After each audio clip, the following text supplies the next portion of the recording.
السلام عليكم ورحمة الله وبركاته. اللهم صل وسلم وبارك على سيدنا محمد.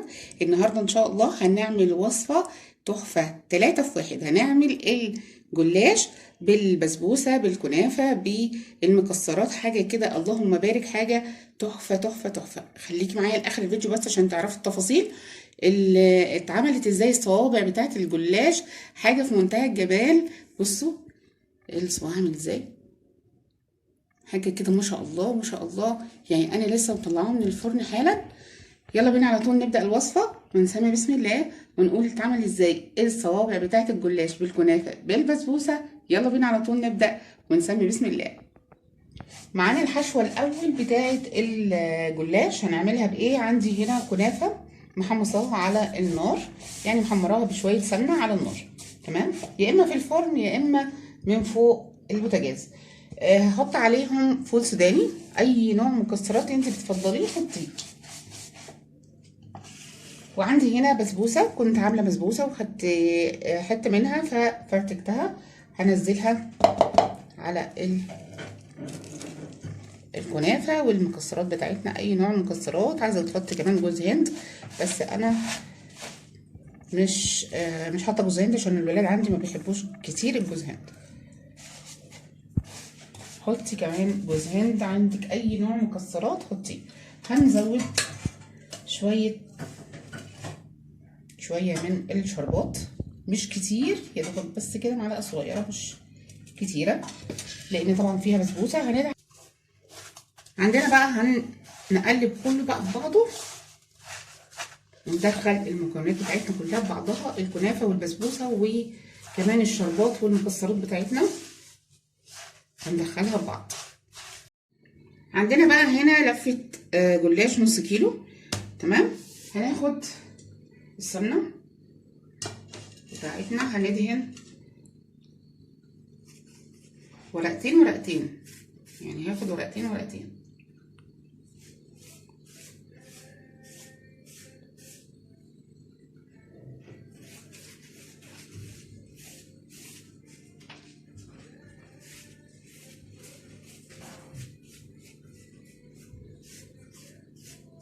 هندهن كويس قوي كده، تمام. هناخد بقى من الحشو اللي احنا عملناه، هنفرد على قد الصباع اللي احنا هنعمله.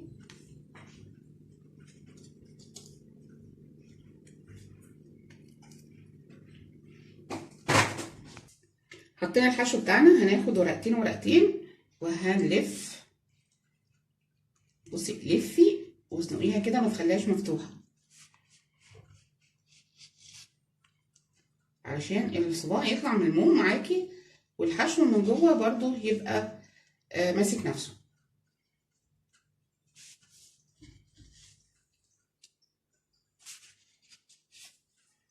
هنلف وهنضغط، كل ما تلفي اضغطي على الحشو.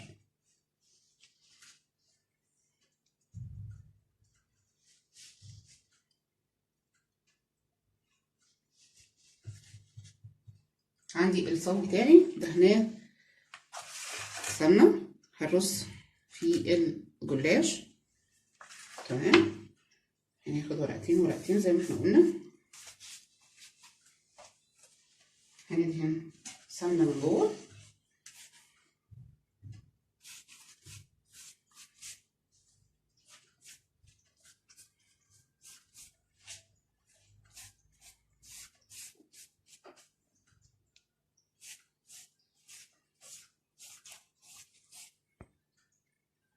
يعني سمنه كويس جدا من جوه، عشان احنا طبعا هنعمل ورقتين ورقتين.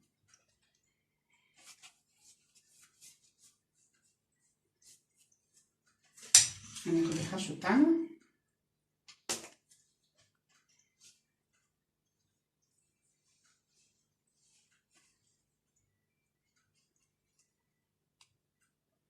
حاولي ما تكتريش في الصباع علشان ما يطلعش كده معاكي تخين وشكله كبير كده ومش حلو. كل ما يبقى رفيع كده وشكله حلو، كل ما يبقى احلى حتى في الطعم.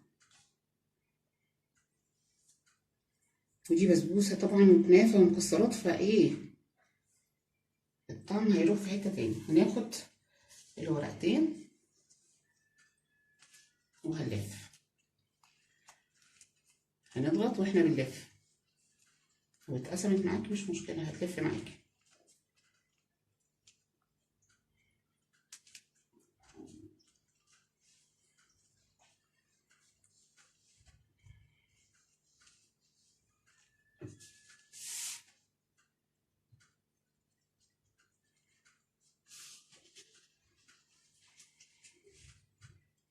كده وهنكبس مع بعض كده اهو.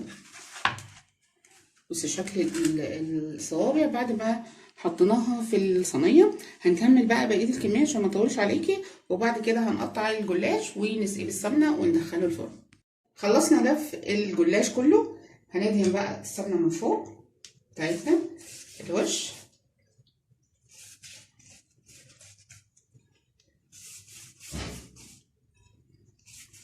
ندهن كويس جدا عشان الورق بتاعنا يطلع مورق كده ومقرمش وحلو.